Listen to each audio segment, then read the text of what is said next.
Okay, hi. So my name is Merget and I'm here to present our joint research on analysis of DTLS implementations using protocol state fuzzing.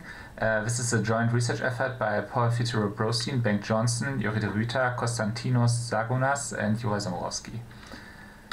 So who am I? My name is Robert Merget. I'm 29 years old. I'm a PhD student at Ruhr University Bochum, and my research topics are mainly focused on TLS, DTLS, real-world crypto, and dynamic protocol analysis. I'm the main developer of TLS-Attacker, which is a framework I'm going to present later. And if you want, you can follow me on Twitter. I'm at icons1 with 0.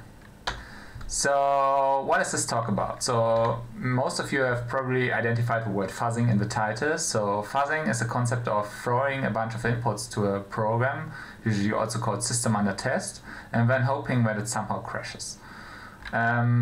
So this is nice if you want to find classical programming errors like memory errors, buffer overflows, buffer overreads, undefined behavior, race conditions, memory leaks, and so on and so on and so on. But it's not so nice for logical flaws. So it's generally nice for everything you can plug a sanitizer in for, but logical flaws not so much. So here's an interesting logical flaw you could, for example, find with protocol state machine fuzzing. So this is SSH, and in SSH you first exchange versions, when you're supposed to exchange some key information. When the client is supposed to send us a service request, the server can answer the service request with a service accept message, and then afterwards the user is supposed to send a user authentication request. If a user provided sufficient information to prove its identity, like for example he proves that he also knows some private key, the server will then answer this request with a user authentication success. And afterwards the channel is established and both parties can exchange data over the established channel. But libSSH had an interesting bug, namely this one, CVE 2018-10933. And what this bug allowed an attacker to do is basically follow the protocol as usual, but instead of sending a user authentication request, he would instead send a user authentication success message, which would usually the server send. But somehow this bug caused the server to accept this message and to bring it into the user authenticated state. And afterwards the channel was completely fine and could be used as usual. So this was obviously quite bad. And with state machine fuzzing, you can find these kind of flaws automatically or semi-autonomously. So this is what we are looking at in today. So let's get a big picture first. So we have some piece of software, some system under test. When we will do state machine fuzzing to get some kind of model of a software, and when we will use our expert knowledge to analyze this model to find bugs in the code. So this is what we're going to do today. So let's start off with a system under test. So as you might already have guessed, I'm a TLS guy, so I mainly do TLS and DTLS. So our system under test was DTLS. So let me introduce you to TLS and DTLS first. So I guess every one of you knows this already. TLS is the protocol which is used in the browser if you're using HTTPS. So it's used basically everywhere. And if we talk about TLS, we often see this picture, or a similar picture, where the TLS handshake is depicted. So I will go briefly over this. So in the TLS handshake, usually the client initiates the connection with a client hello message, which tells the server which TLS features the client supports, which versions, and it also contains the nonce, the client nonce. And the server answers this with a server hello message where he basically chooses some features, some TLS features which should be used for this connection. He sends a certificate message. Afterwards he sends a server hello done message, which basically tells the client that the server is done talking for now. Then the client sends a client key exchange message. In this case it might be an RSA client key exchange message, which contains the PKCS1 encrypted pre-master secret. And afterwards the client sends a chain cipherspec message. This message basically tells the server that the following messages following the client key exchange message will now be encrypted. Following the chain cipherspec message will now be encrypted. And afterwards he sends a finish message, which is basically an HMake of a transcript. And the server repeats this by also sending a chain cipherspec message telling the client, okay, my messages after this one will also be encrypted, followed up by a finished message which has the same purpose as the client finished message, and afterwards application data can be exchanged. But this picture simplifies things quite a lot, so it's actually quite more complicated. So for example, there are different extensions in the client hello and server hello message which could influence the cryptographic computations or the messages which can be exchanged during a handshake. Then there's an optional server key exchange message which is used whenever ephemeral cipher suits are used, so the server can send a fresh ephemeral public key to the client. Then there's this thing called client authentication, where the server can request with a certificate request message that the client also provides a certificate, because usually only the server authenticates. If a client provides a certificate message, he also has to prove that he is in possession of a private key for the certificate. So he also has to send a certificate verify message containing a signature or a transcript. Then there's this feature called renegotiation, where you can initiate new handshakes after you have already established a connection to basically renegotiate the cryptographic material or to update the keys. So if you want, for example, from now on you want stronger keys or stronger ciphers or something like that. Then there is a bunch of messages which are introduced by the various extensions, like the certificate status request, status message, which can contain an OCSP response, or the heartbeat request and heartbeat response messages, which became famous from the heartbeat vulnerability. Then I actually like the certificate message is not mandatory, it's optional for some cipher suits you do not want a certificate message. And then there's this thing called resumption, where you do not send a bunch of messages, but you change the order of the other messages, and you can do this if you have already established a connection before. So if this is not complicated enough, there's this thing called TLS 1.3, where the exchange messages were completely turned upside down, so we now have completely different message exchanges. Then there's this TLS 1.3 feature called 0RTT, which allows the client to send application data with its first client hello message. Then the certificate and certificate verify messages suddenly become optional. And then there's this thing called compatibility mode, where the client and server send change cipherspec messages, which they both ignore, but somehow try to trick firewall systems into believing that this is actually a TLS 1.2 connection.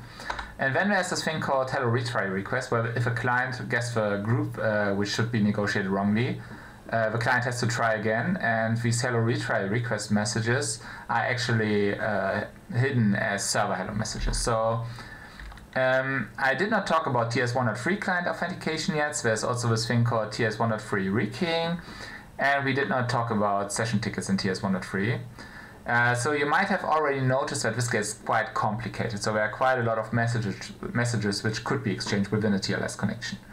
But what about DTLS? So let me introduce you to DTLS first. I guess most of you know TLS fairly well, but DTLS is kind of a mystery for a lot of people.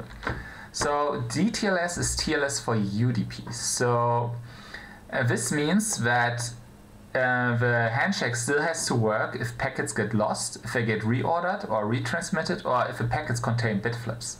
So this makes the protocol a lot more complicated and a lot more brittle. So it also requires an additional denial of service protection, since UDP it's much more easy to spoof IP addresses. So it has an additional message exchange to protect against that. Then it has additional fragmentation options to deal with maximum transmission units, which are usually smaller than a TCP. And to do with reordering, message loss, and retransmissions, it has an additional sequence number, which is included in all handshake messages. And it also contains an epoch number, which is basically an identifier for the encryption keys which are used in this session. Okay, so the DTLS handshake looks very, very similar to the TLS handshake. It just has this additional... do I have a mouse? No? Okay. Yeah, I have a mouse. So there's this additional client hello verify request here at the top, where the client initiates the connection, the server responds with a cookie, and the client is supposed to reflect this cookie in its next client hello message. So the server knows that the client is actually able to receive packets on this IP address. So let's now talk about DTLS State machine implementation. So for DTLS implementations, it's very important to know in which point in time it's supposed to send which messages and which messages it's supposed to accept and which to reject. And what should it do if it receives an unexpected message? And as you can imagine, if you allow arbitrary retransmissions and packets might get lost, this gets quite complicated because this is basically also TCP within TLS. And the correct way to implement this is as a state machine. There are other ways to do this, but this is the recommended way to do this. Others implement the state machine implicitly. So now that we know what we want to test, like we want to test DTLS, let's talk about the models we want to generate from the state machine fuzzing. So we want to generate Mealy machines, and if you studied computer science, you might recognize them. But if not, it's not so bad. It's a fairly easy concept. So this is a Mealy machine, and I guess most of you have seen them before. And the Mealy machine contains multiple components. So one of the components is the states. So this is the circuits, like here it's S0, S1, and S2. Then it contains transitions. Those are the arrows pointing from one state to another. And the text above those arrows tells you how to get from a state to the other state and what you get as an output. So on the left hand side you see the input, and on the right hand side you see the output. So in this example, if you want to, you are in state S2 and you send a 1 as an input, you move to state S1 and you get a 0 as an output. Okay, I guess this is not so complicated. So if you want a more semi-formal definition, a Mealy machine consists of the following things. A finite set of states, so we have to define the amount of states which are in this Mealy machine. It has to be a finite set. When we have a set of possible inputs, also called the input alphabet, then we have a set of possible outputs, called the output alphabet. When we have a transition function and an output function, which basically tells you the text above the arrows. And then we have a starting state, Q0, which is just some state we start the state machine in. So if we go back to my example, I fill the gaps in for you. So Q, the set of states is S0, S1, and S2, which is quite easy. The input alphabet is 1 and 0, because if you look closely above the arrows on the left hand side, you can either see a 1 or a 0. There's no other symbols. There could be, but in this case we are not. So there's just a 1 and a 0 in this example. And on the output alphabet we have the same letters. We have also a 1 and a 0, and if you look closely on the right hand side of the text above the arrows, you can only either see a 1 or a 0. Then the output function and this transition function S0, delta and lambda basically tell you the text above the transition. So in the first example, we can see if you're in state S0 and you send a 1, you move to state S2. And I think I have it the wrong way around. Yeah, sorry, it's actually the wrong way around here. And here it says if you are in state S0 and you send a 1, you get a 0 as an output. As you're in state S0, you send a 1, you get a 0 as an output. And if you're in state S0 and you send a 0, you get also a 0 as an output. So you're in state S0, send a 0, you also get a 0 as an output. And the starting state I just arbitrarily set to S0. Okay, now that we talked about the model we want to extract, let's talk about how we get there. How do we get from an arbitrary piece of TLS library to a model which describes its behavior? So first of all, let's think about what we can already say about the state machine of an unknown implementation. So can we say what Q is, the finite set of states? No, actually not. If we could do that, then we would already know how many states our state machine has, and we obviously do not know it. We can guess or we can assume it, but maybe we guess wrongly. So the set of possible inputs called the input alphabet. Do we know something about that?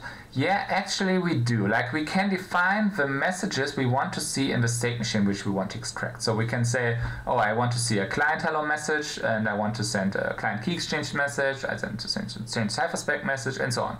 We can just arbitrarily define our input alphabet and then use that to extract the model. So we can say something about that. Can we say something about the output alphabet? And actually, yes, we can. Like this is just an abstraction of all the answers we could get from an implementation.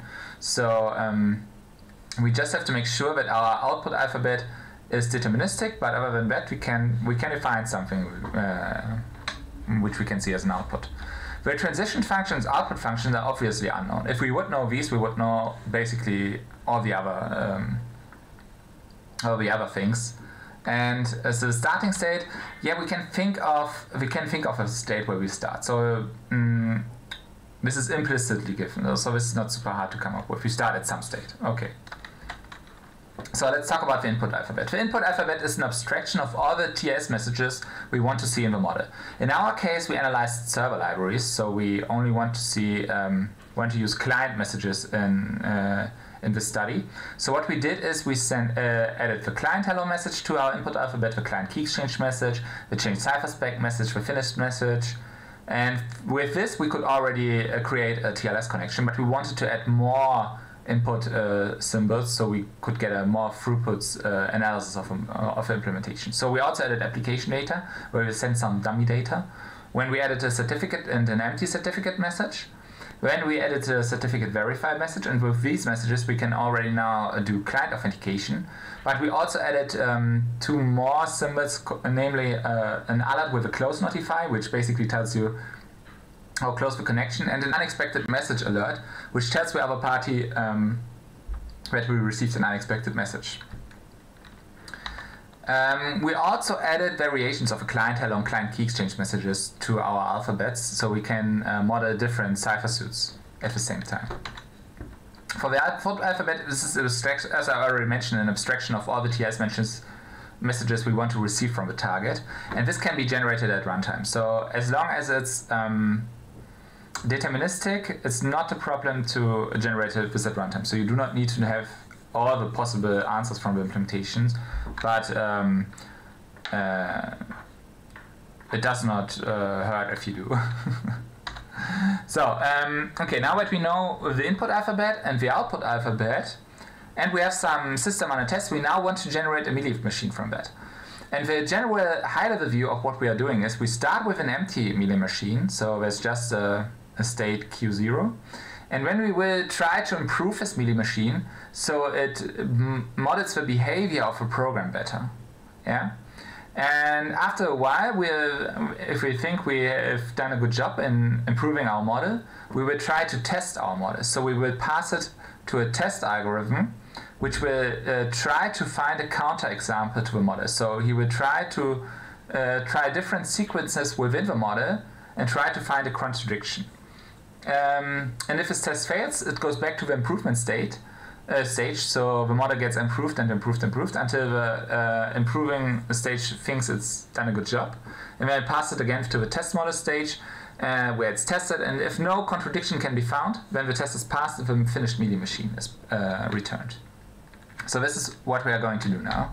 And let's zoom into this one here. So generally speaking, the learning or the fuzzing of state machines consists of 4 components. So there's the system on a test, there's the mapper, the learner, and the teacher. So what the learner is some machine learning algorithm which tries different sequences and observes the behavior. But this machine learning algorithm does not know anything about TLS. It does not know anything about DTLS either. It is just it's just working on abstract symbols. So what it can do, if you tell it, oh, in your input alphabet you have a letter client hello, it can send a client hello. And it will then tell the mapper to actually execute this letter on the system on a test. So what the mapper does, it will translate this client hello into the actual byte sequences we can pass to the system on a test. And And the system on a test will answer with some bytes, and the mapper has to translate this sequence into something the learner can understand again. So we tell it here, oh, you received a server hello message if you send a client hello message. The learner can then try different sequences and try to build up its model internally. How this is exactly done is not super important for us now, but you can imagine that it tries different sequences, and for example, it might try to send a finished message, and the mapper will tell you, oh, you received an unexpected message for that. And then it will restart the system on a test and maybe try some other sequences. And after some time, it will come up with a model and will pass it to the teacher. And the teacher is now here to check if this model is actually correct. So what it will try is we'll try to go different paths through the model, and we'll try to come up with a contradiction. So the model is a prediction of how the system on a test will behave. And if this prediction is wrong, it can find a counterexample. And if it does, it will tell the learner, hey, I found a counterexample. If you, in this example, if you send ACA, you find a contradiction in the model. And then the learner can start improving its model again. After a while, it will come up again with a model. The teacher can test this model again. And if the teacher is unable to find a contradiction, so he thinks this model is really suitable for this piece of software, then it will give out the model. So this is the general approach. For the algorithms, there are a bunch of different algorithms. For learning and equivalence testing, usually different algorithms are used.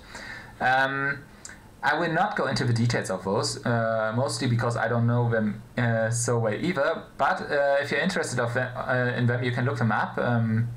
There's a whole community gathered around state machine learning algorithms. But for our interest, this is not interesting to us. We just want to use them. Like you can imagine them just like some machine learning algorithm which magically tells you what to do.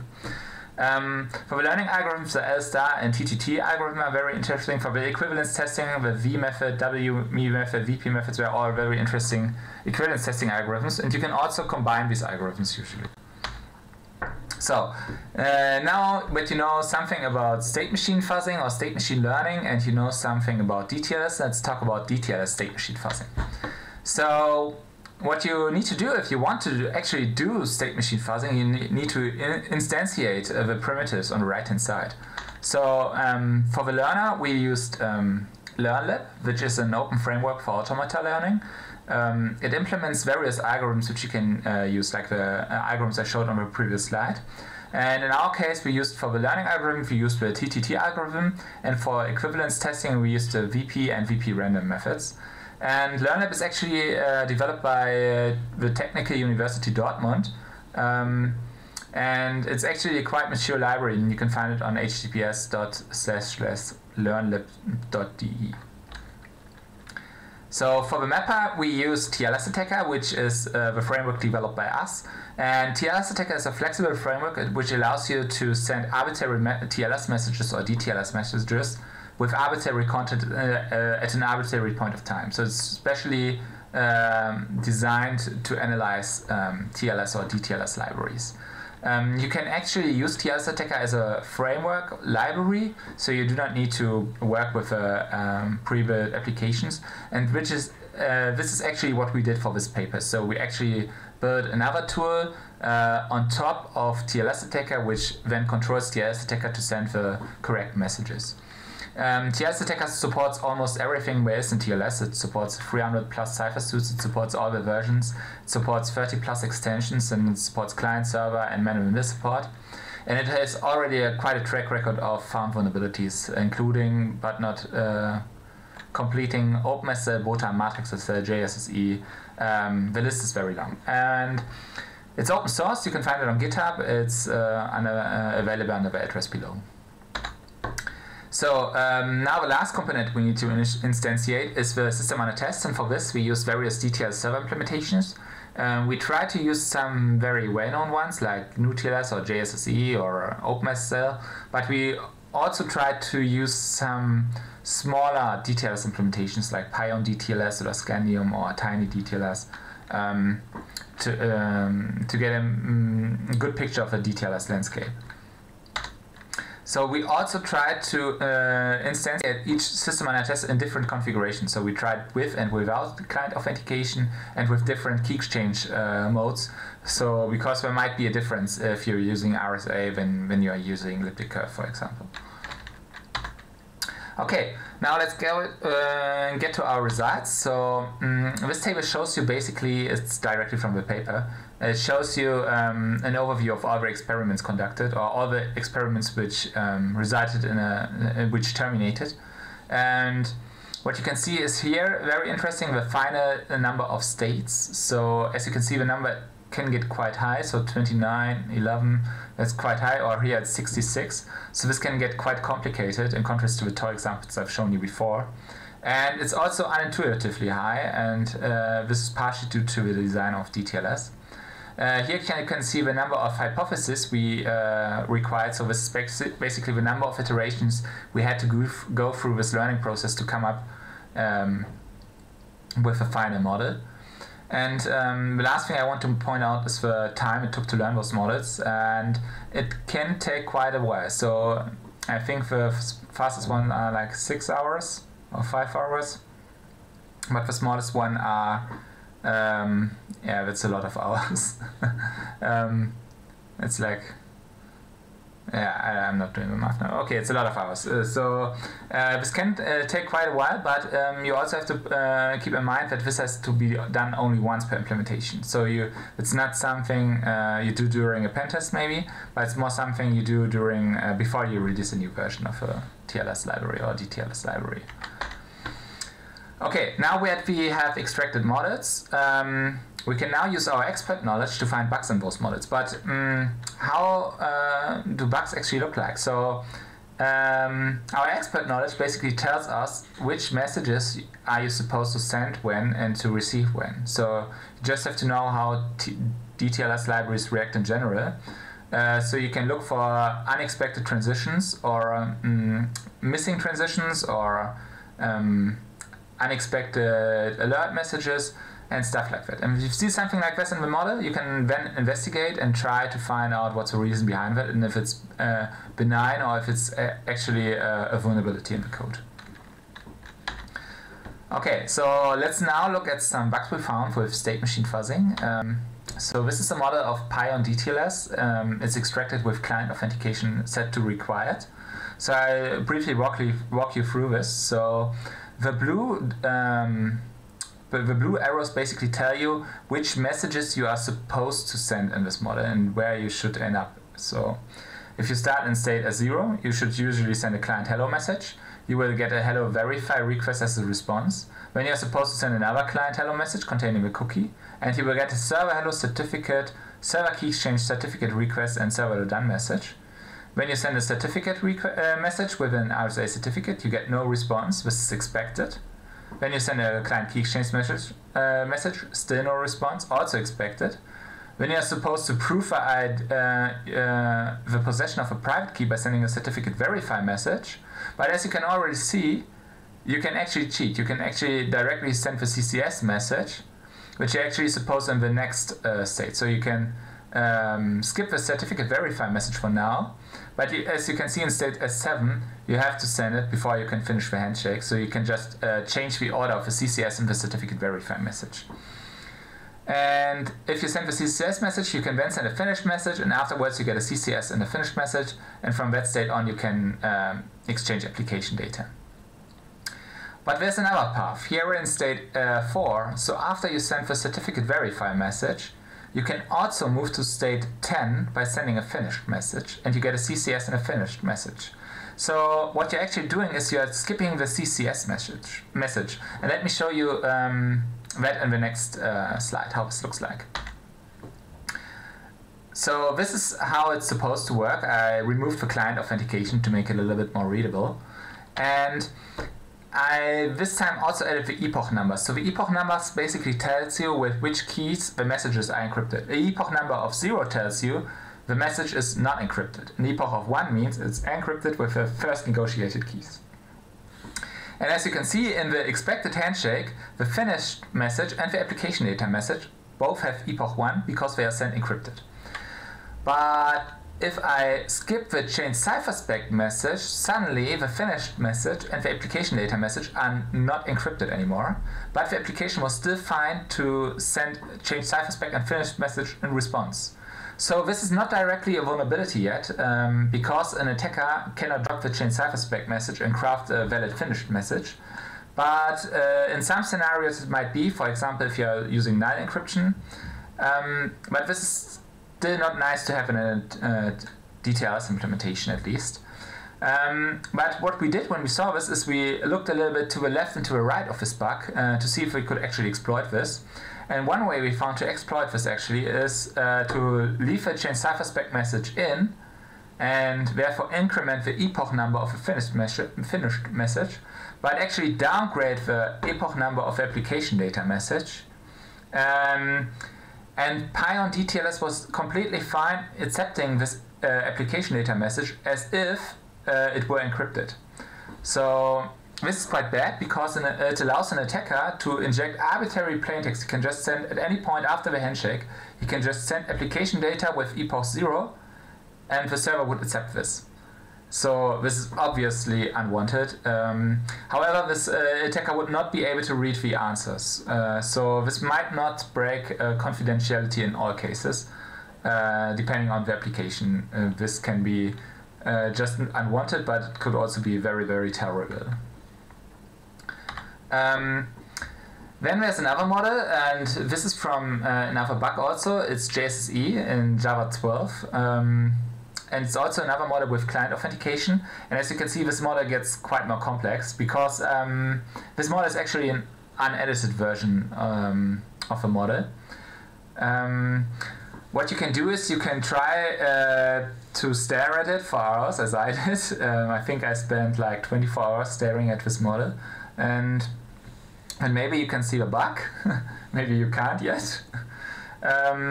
But what you can also do, you can try to reduce a lot of the noise within the model, which seems to be not helpful. And if you do this, it might look something like this. And this is also drawn from a paper, but I'm actually not going to show you the bugs in this graph, but I'm going to show it to you in those message exchange diagrams, because I think it's a little bit more readable, especially if you're not sitting directly in front of your monitor. So this is TLS client authentication as it's supposed to work. So you're sending client hello, hello verify request client hello. Then you get server hello certificate request server hello done. And the following slides won't change that. So we always start the same way. We're just going to talk about this long message sequence we are going to send here. And what we are supposed to do is we should send first off a certificate, then a client key exchange message containing our public key, then the certificate verify message, followed by a change cipherspec message, followed by a finished message. And the server should then answer with change cipherspec finished message, and afterwards the handshake should be complete. And what we found in JSSE for DTLS, and also for the TLS version of JSSE, that you could skip the certificate and certificate verify message, and that JSSE would still be completely fine in exchanging application data. And this is obviously terrible, because we did not only not send a certificate, we did also not prove the possession of a valid private key. So this is quite a disaster. And the bypasses I'm going to show you today are present in CVE 2020-2655. And this is the first variant of this. Note that this bug can be detected by the server application, namely if it tries to access the client-provided certificate. If it tries to access which client did authenticate, JSSE will notice that the certificate, the peer certificate, is actually null, and then it will throw a peer unverified exception. So some applications don't. For example, if you configure Tomcat, Apache Tomcat, to use client authentication with JSSE, it will per default not throw an exception, and you can successfully bypass this. Then we found another bypass. So this one is DTLS only. So what you can do is you can change the order of a client key exchange message and the certificate message, and just skip the certificate verify message. And if you do that, JSSE is completely fine with exchange, and it also does not notice that you did not send a certificate verify message, even if a user then tries to access the certificate. So we get rid of this nasty PR unverified exception if a server tries to validate the user's identity. So this is obviously terrible, but it gets worse. So for TLS, we found a similar variant because we thought, well, maybe the bugs also work for TLS. And not all the bugs work for TLS, but a variation. So this one is as easy as it gets. You just follow the normal message sequence, and you do not send a certificate verify message at all. So you do not send a signature. And if you do not send a signature, there's no signature which could be wrong, and JSSE is completely fine accepting this. And this attack is also trivial to exploit, as you just need to comment out the send certificate verify message in your attack library, and you have a completely functional exploit. So those are already quite bad, but you might think, okay, I might have found those vulnerabilities on my own. Those are not super complicated. But there's another bypass which is not so trivial and which is not could have been found with manual testing, as you might agree on the next slide. So let me show you this exchange. So what you're supposed to send as an attacker is you send client key exchange, chain cipherspec certificate finished, chain cipherspec finished. And when I saw this, I was like, what? So the first message you send is already wrong. Like, you should send a certificate message, but you're from this part on, you are basically entering the first exploit where you're starting with a client key exchange message and not sending a certificate at all. Then you follow it up by chain cipherspec message, so far so good. But then you send, instead of finished message, you send a certificate message. And the idea behind this is that JSSE is waiting for a change cipherspec message and an encrypted handshake message before it proceeds in the state machine. And once it sees certificate and change cipherspec and the encrypted handshake message, and the certificate message is an encrypted handshake message, it thinks, oh, I got all the messages I need, I can proceed in the state machine. And then it activates the keys, sees the certificate, and says, wait a minute, I didn't expect a certificate message, I needed a finished message. And then it reverts the state machine back to the previous state. So it's still expecting a change cipherspec message and a finished message. It then passed the finished message, which is sent encrypted, by the way, so it did not revert the encryption state. The finished message is kind of unexpected yet, as it's waiting for a change cipherspec encrypted handshake message yet. So it adds this finished message to the buffer with a certificate message of messages which should be passed in the future, because I got them already. Could also pass them if I got them. And then it sees the change cipherspec finished message, which is actually the messages it is waiting for. So it then says, okay, let me proceed in the state machine. Let me process the buffered messages. So it processes the certificate message, writes the certificate into its own context. Then it sees processes the finished message, which is valid, and the finished message is obviously the last message you see in a handshake, right? So what this causes JSSE to do to skip all the other messages which are within the buffer. So the remaining change cipherspec message and finished message do not get processed at all. They are just there to signal the next state transition within JSSE. And afterwards, the server thinks, oh, you got a valid finished message, the certificate is within the context, and JSSE happily sends a change cipherspec message followed by a finished message to exchange application data. And when I saw that, I was like, wow, what is this for a bug? But this is the power of this automatic state machine analysis. So let me show you a demo of those exploits. Okay, so I have two shells here. On the left-hand side, you can see a vulnerable version of JSSE, which uses TLS. And on the right-hand side, you can see TLS-Attacker. So let me start the server real quick. Okay, server started. On the left-hand side, you can see TLS-Attacker. And TLS-Attacker uses this concept of workflow traces. So workflow trace is basically like a list of commands TLS-Attacker should execute. And let me just show you one for the first exploit so you get an idea of how it works. So in this example, we want to send a message. We want to send a client hello message. And when we want to receive messages until we receive a server hello done message. Then we want to send the appropriate client key exchange message. And when we want to send a change cipherspec message and a finished message. And when we want to receive some messages and when we want to print the last received application data message. So if I want to load this into TLS-Attacker, I can do this by simply loading the client program, connecting to local host port 4433, and then by with the parameter minus workflow input TLS exploit 1.xml can load this sequence into TLS-Attacker. And if I press enter, it will execute those message sequences. And as you can see, I send a client hello message. When I receive the message, a server hello message, a certificate, a server key exchange message, a certificate request, and a server hello done message. I then followed it up with a client key exchange message, followed up by a change cipherspec and finished message. So I completely ignored client authentication. I did neither send a certificate verify nor a certificate message. And then I received from the server a change cipherspec, a finished, and application data. And the application data actually contains hello CV 2020-2655. This means that we were actually able to use this socket. So on the left-hand side, you can see this. First, the client connected. The TLS handshake was completed successfully. As you can tell, we received a finished message. And it should already be impossible to receive a finished message if you did not authenticate correctly.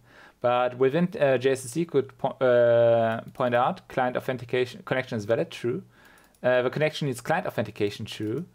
But you cannot access the peer certificate. If you do, as a peer unverified exception is thrown, and the connection is invalid. But if the application is not accessing the peer certificate, the connection is completely functional and you can send and receive data as usual. As I already pointed out, this was the case, for example, in Apache Tomcat. So let me fire up another exploit. So this time we're starting with servers DTLS. And now we need to load a different workflow. So we need to workflow trace 2. And we have to tell TLS-Attacker to use DTLS. And we have to tell it to use UDP.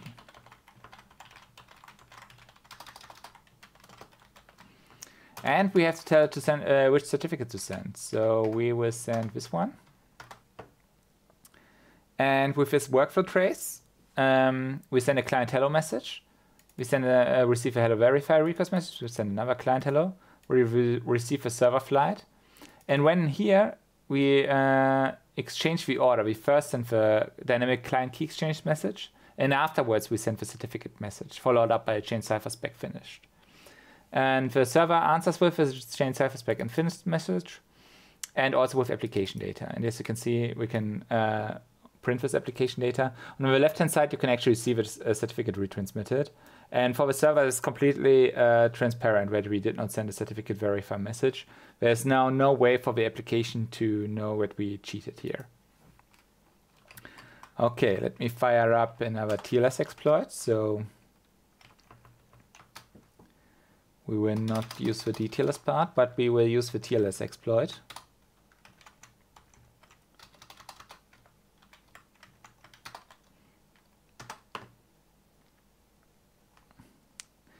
And in this TLS exploit, we just do not send a certificate verify message. Besides that, we send all the usual messages. So client hellos, we receive server hello done.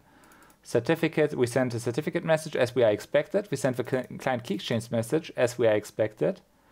But when we do not send the certificate verify, but send the change cipherspec and finished message directly. And JSSE is still fine to complete the handshake with us.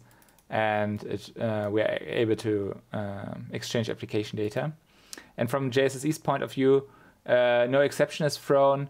We can access the peer certificate and we'll just print the certificate we sent within the handshake.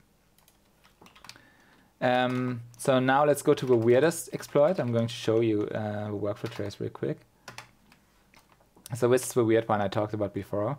So here we send a dynamic client key exchange message, which is already wrong. We are supposed to send a certificate message, followed up by a chain cipher spec, followed up by certificate, which is weird because you usually always follow a chain cipher spec message with a finished message, followed up by a finished message, followed up by another chain cipher spec message, followed up by another finished message, and then we receive data and print the application data. So let me load this real quick. So exploit number 4. And we need a DTLS server and fire it up.